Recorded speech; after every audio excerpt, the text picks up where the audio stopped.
বাংলাদেশের ফুটবল প্রেমীদের জন্য সুখবর।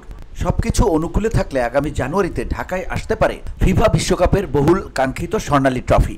তবে এই সফর চূড়ান্তভাবে নির্ভর করছে দেশের সার্বিক নিরাপত্তা ও রাজনৈতিক পরিস্থিতির উপর। বাফুফের সূত্রে জানা গেছে, আগামী 14 জানুয়ারি একদিনের সফরে বাংলাদেশে আসার প্রাথমিক পরিকল্পনা রয়েছে বিশ্বকাপ ট্রফির।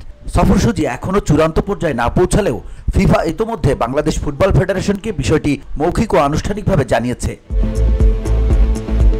সম্প্রতি ওয়াশিংটনের জন এফ কেনেডি সেন্টারে অনুষ্ঠিত 2026 ফিফা বিশ্বকাপের ড্র নিয়ে আনুষ্ঠানিকভাবে শুরু হয়েছে বিশ্বকাপের যাত্রা। সেই ধারাবাহিকতায় ট্রফি ট্যুরের অংশ হিসেবেই বাংলাদেশকে অন্তর্ভুক্ত করার পরিকল্পনা ফিফার।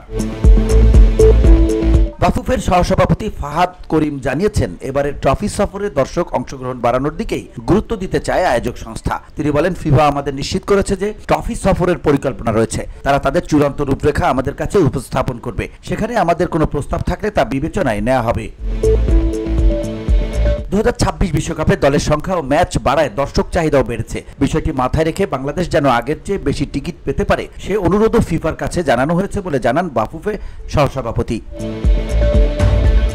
VOD Bangla news desk.